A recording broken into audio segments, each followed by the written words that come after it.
नमस्कार मित्रांनो, ठरलं तर मग या मालिकेच्या आजच्या भागात आता सायली अर्जुनकडे दुर्बीण देते आणि त्याला म्हणते, हे घ्या आणि ॲडव्होकेट अर्जुन सुभेदारांच्या नजरेतून त्या सोन्याच्या तुकड्याला पहा. तेव्हा अर्जुन आता ठीक आहे असं म्हणतो आणि लगेचच असंच तो दुर्बीण समोर ठेवून आता त्या सोन्याच्या तुकड्याला अगदी निरखून पाहत असतो. तर आता काही वेळानंतर त्याला समजतं की या तुकड्यावर तर काहीतरी असा नंबर लिहिलेला आहे. मग आता सायली आश्चर्याने विचारते, कसला नंबर? तेव्हा अर्जुन सांगतो, CJK नाफ असा नंबर त्यावर आहे. मग आता तोही विचार करू लागतो, हे नक्की काय आहे? सायली सुद्धा विचारते की या नंबरचा काय अर्थ असू शकतो.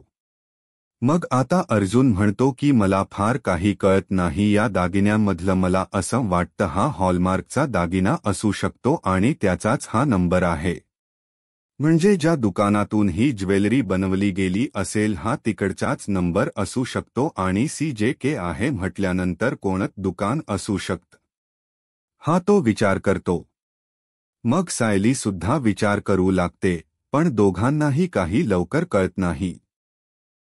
तेव्हा सायली म्हणते, इंटरनेटवर आपल्याला शोधता येईल ना नक्की कोणतं नाव आहे हे दुकानाचं?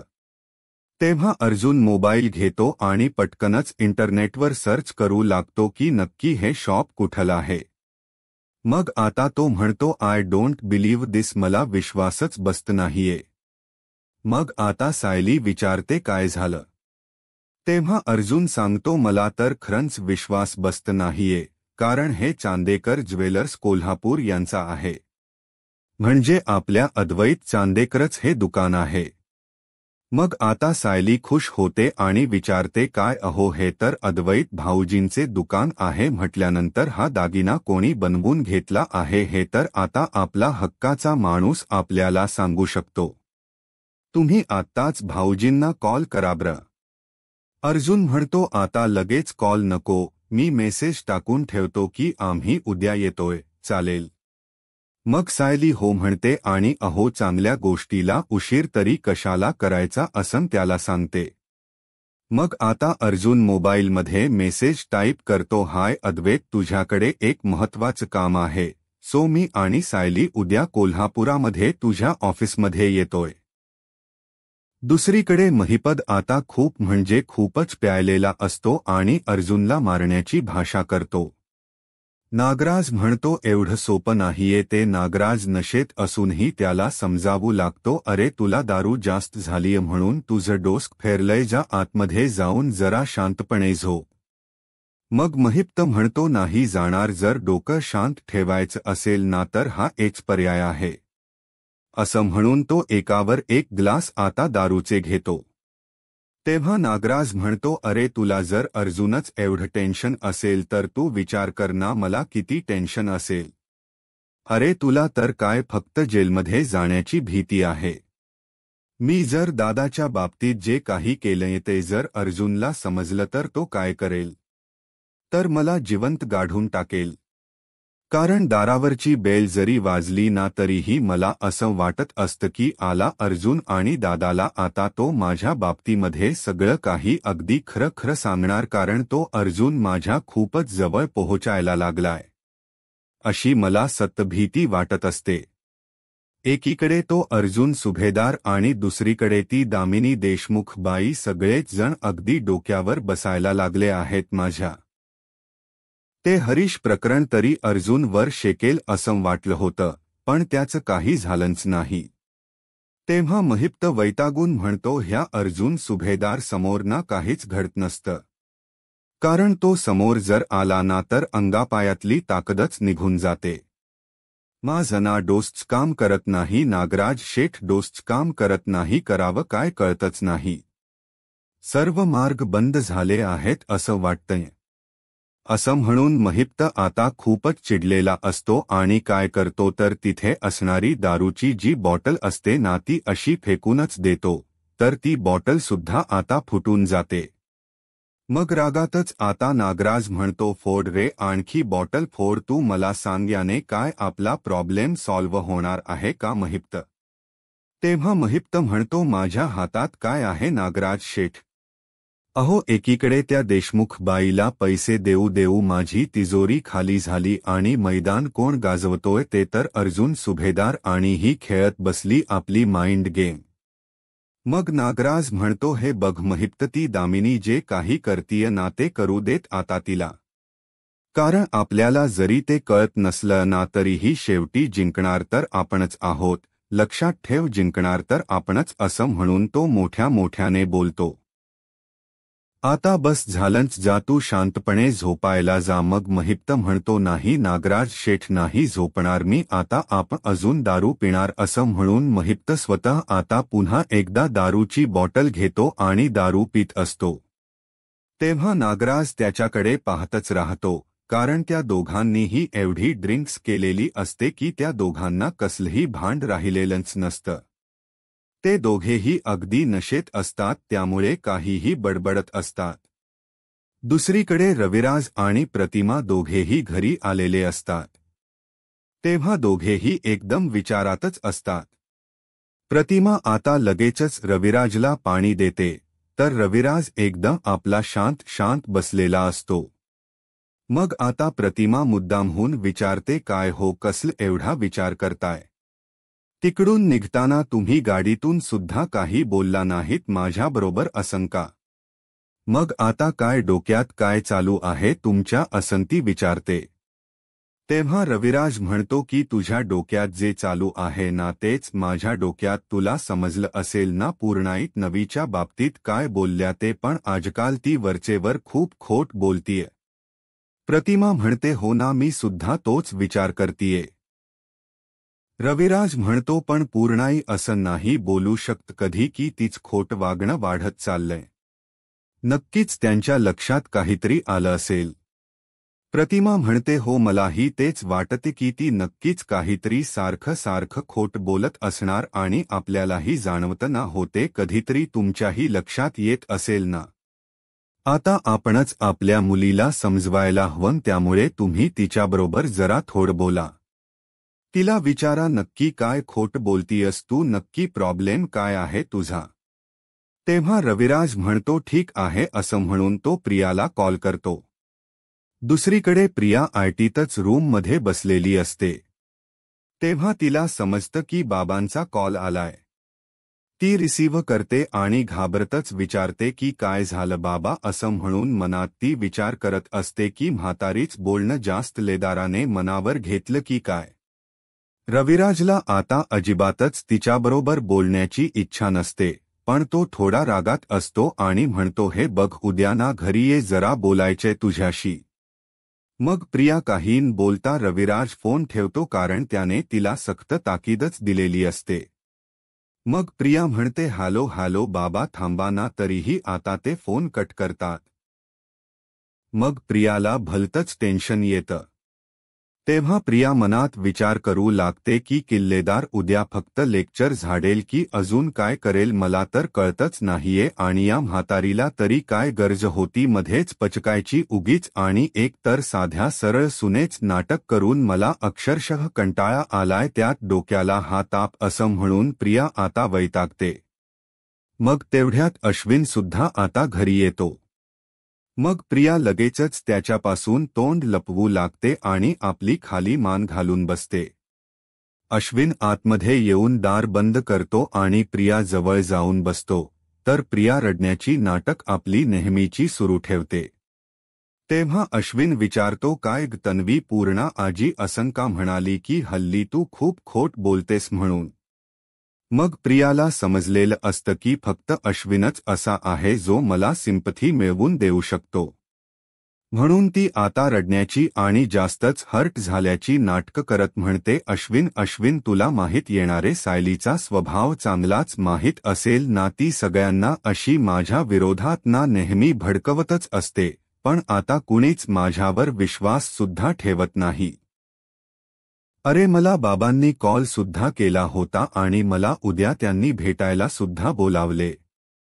अरे, म्हणजे माझी काहीही चूक नसताना मलाच प्रत्येक वेळी असा ओरडा खावा लागणार का.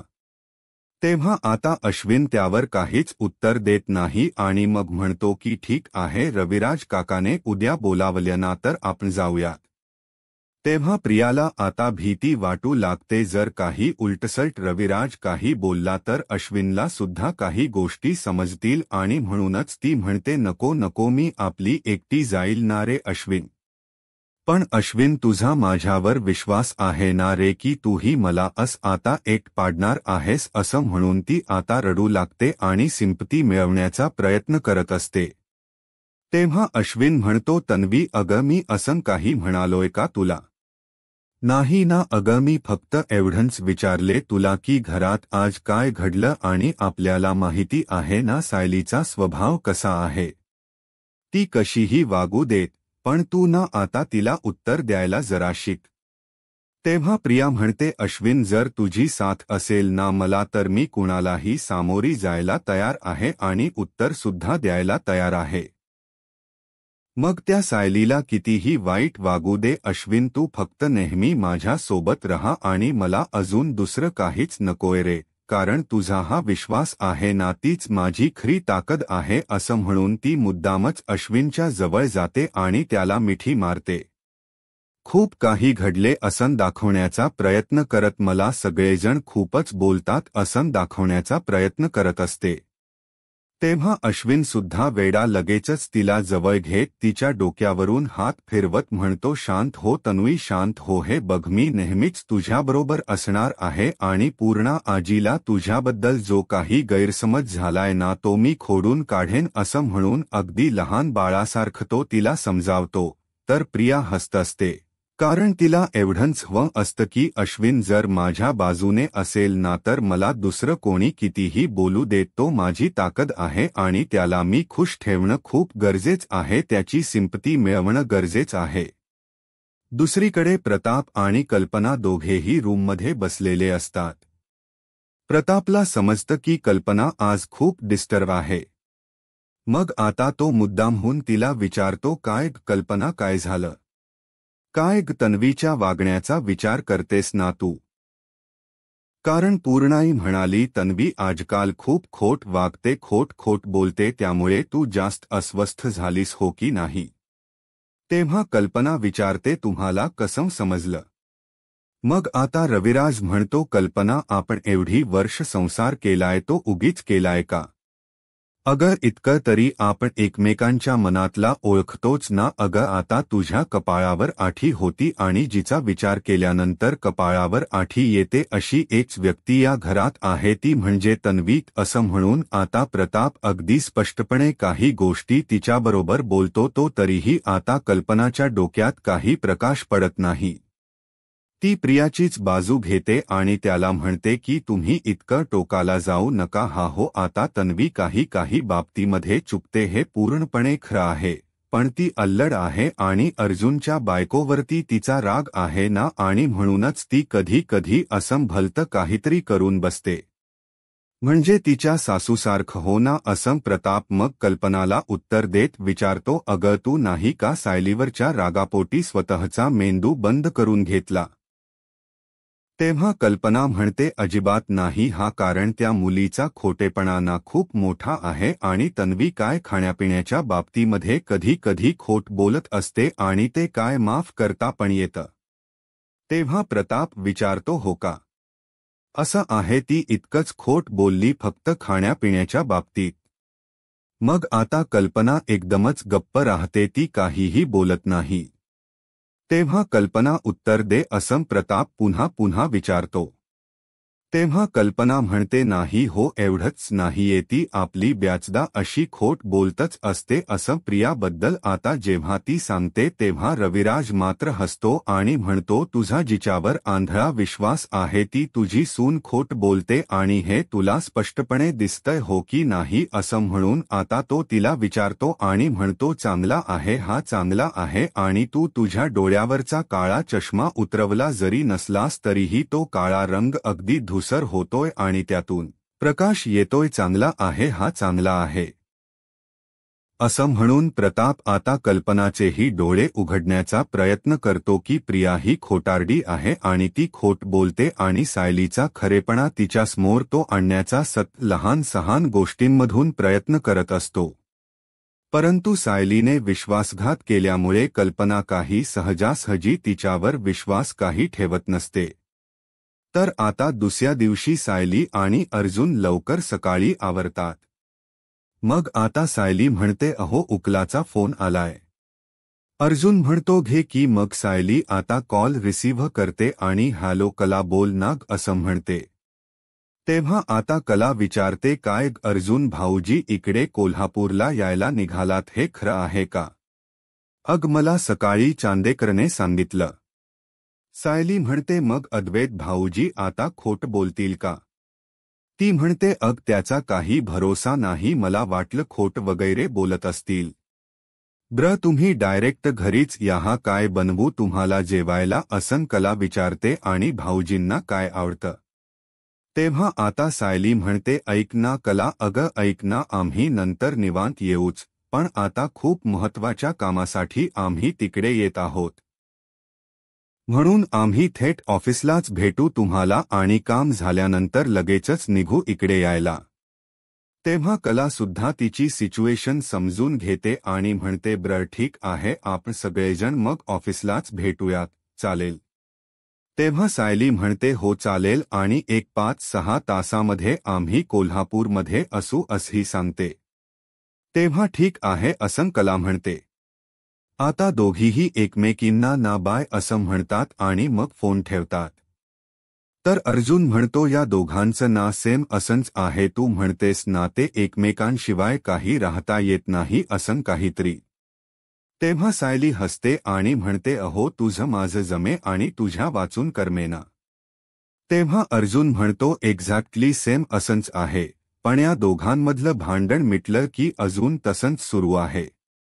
मग आता सायली म्हणते, मिटले असं म्हणता येणार नाही, परंतु आबांनी यावेळी ना एक तोडगा शोधून काढलाय.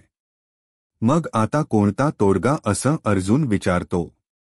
तेव्हा अद्वैत भाऊजी आणि कलाने 6 महिने एकत्र राहायचं बघू आता आपण काय होतं येते, कारण तुम्हाला माहीतच असेल कलाना खूप हट्टी आहे, काही ती कुणाला सोडणार नाही. मग आता अर्जुन हसतो आणि म्हणतो, अद्वैत सुद्धा काही कमी नाहीये, मी चांगलाच ओळखतो त्याला. तेव्हा सायली हसतच विचारते, देवाने अगदी योग्य जोडी जुळवली आहे ना?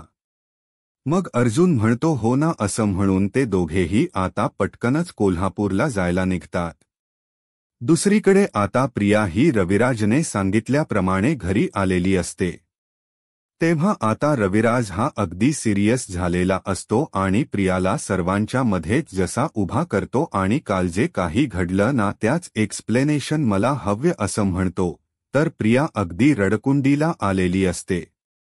सुमन, नागराज आणि त्याचबरोबर तिथे प्रतिमा देखील असते आणि पुन्हा एखादी गोष्ट सावरून घेण्यासाठी अजिबात खोट बोलायचं नाही अशी ही सक्तता ताकीद तो आता देतो.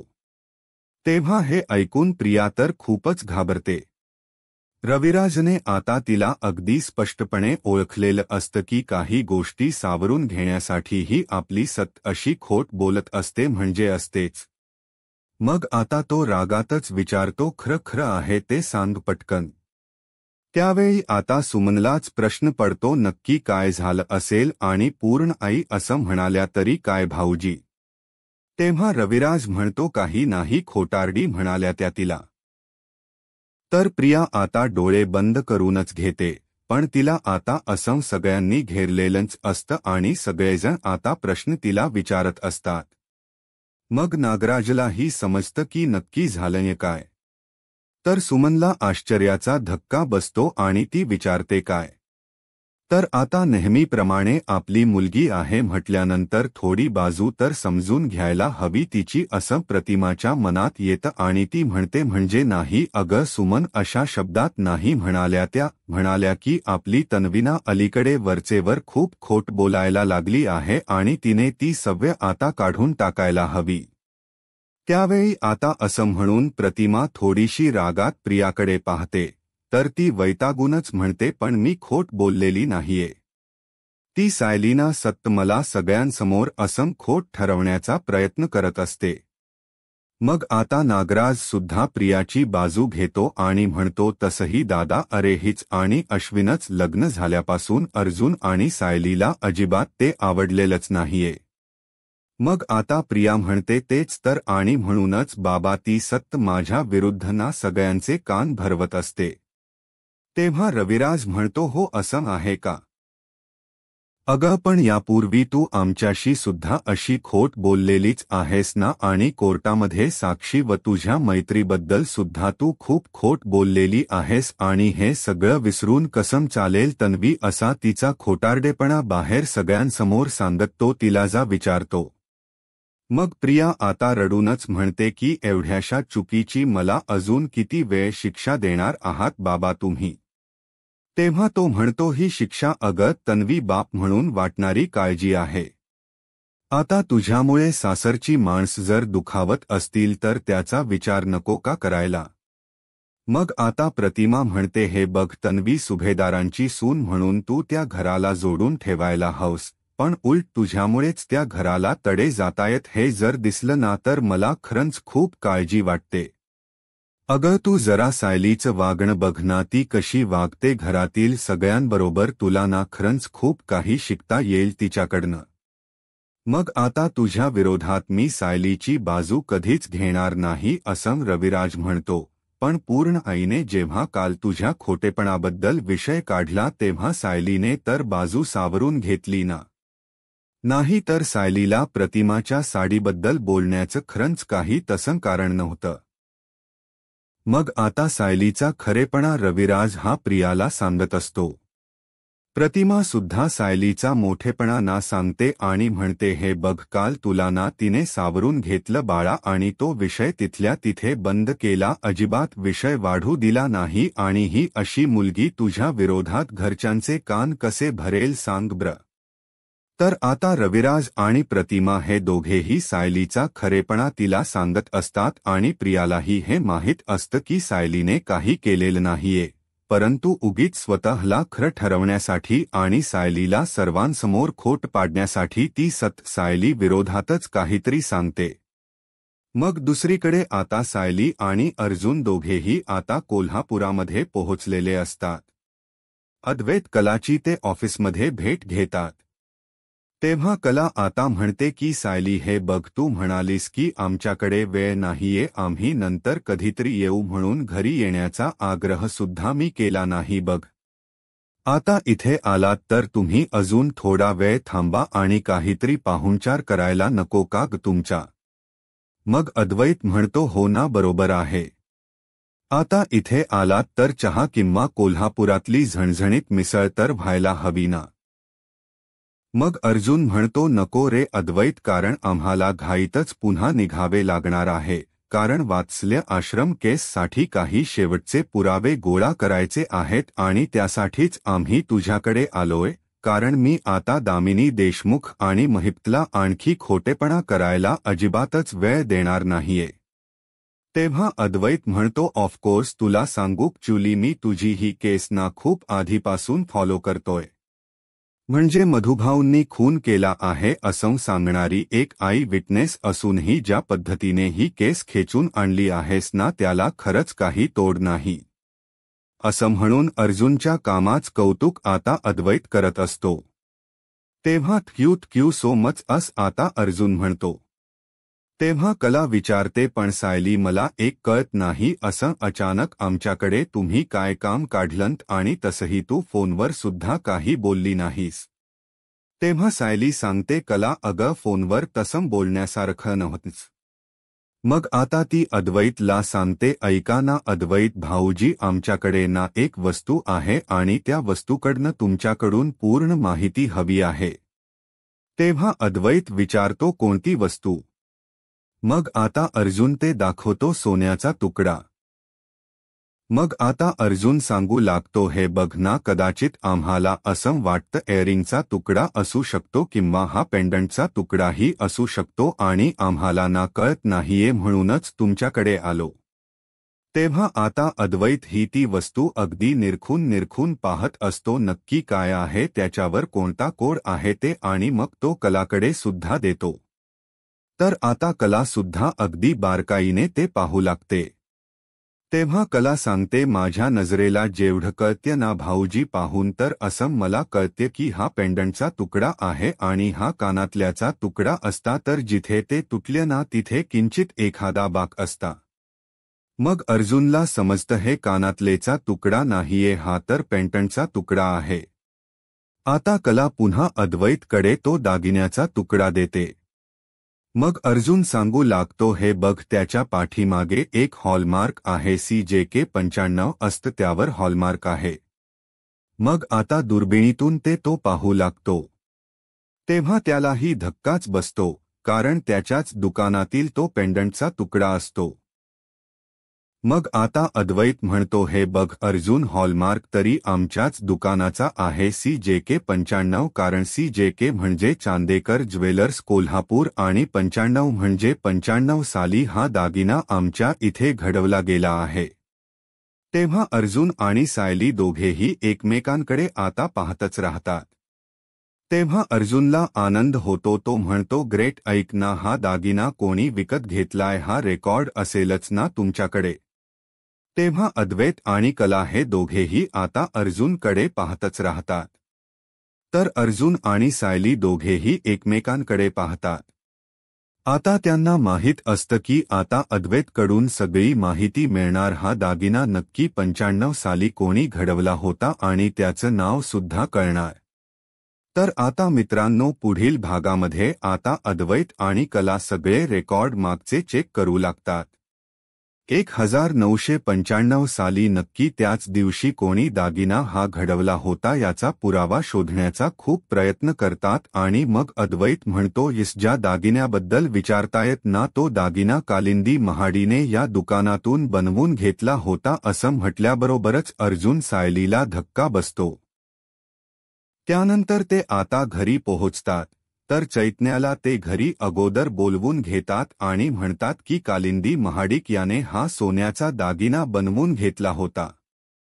8 ऑगस्ट 1995 ही तर साक्षीची बर्थ डेट आहे असं चैतन्य सांगतो। तेव्हा अर्जुनला आता धक्काच बसतो आणि तो म्हणतो, कालिंदी महाडिक आणि साक्षीचा आता काय संबंध आहे हे पाहायला आत्ताच माझा महाराष्ट्र या यूट्यूब चॅनलला सबस्क्राईब करा। धन्यवाद।